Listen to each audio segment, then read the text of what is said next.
Hi, this is Chris Matthews, author and narrator of the audiobook TIP and the GIPPER.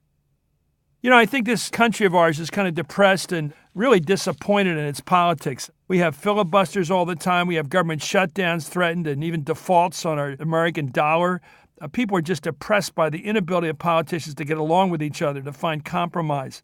And I wanted to write about a time where politicians knew how to practice politics on a much higher level. Several things were different back then.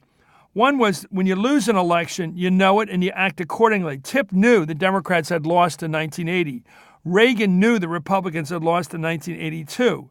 TIP knew the Republicans had won in 1984. They both responded appropriately. They didn't get in the way of the other guy. They didn't obstruct him like politicians do today. And they looked for compromise areas like tax reform and working to end the Cold War and nuclear arms reduction. They weren't in it just to fight with each other. They were in it to fight when they disagreed, but where they could agree, they did. And they weren't afraid to be seen together. For example, it didn't bother Reagan to help TIP and both of them get together on Social Security reform back in 1983 and to get together on tax reform in 1986. They were willing to stand together on issues like Northern Ireland and work together. TIP went over to Moscow before Reagan even got there to tell Gorbachev that Reagan was a sincere negotiator and to take it seriously when Reagan and he got together. He even carried a letter from Reagan saying he wanted to meet with Gorbachev. So working together wasn't something they were afraid to do. Today in politics, you get a sense that people on one side don't even want to be seen with the president on the other side. And that's different. And it was better in the old days.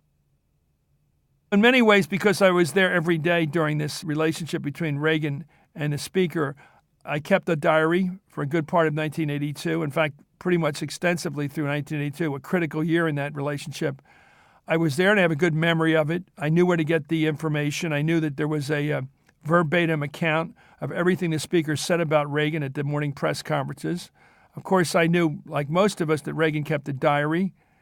And I was able to put it all together with my own memory and with my knowledge of who the great reporters were who covered the events from the New York Times and the Washington Post and the Wall Street Journal and the Boston Globe. I knew those people.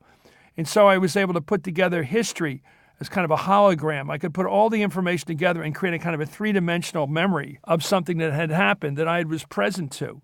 So it was definitely a help, but I think it raised the standard because I was really trying to be very specific.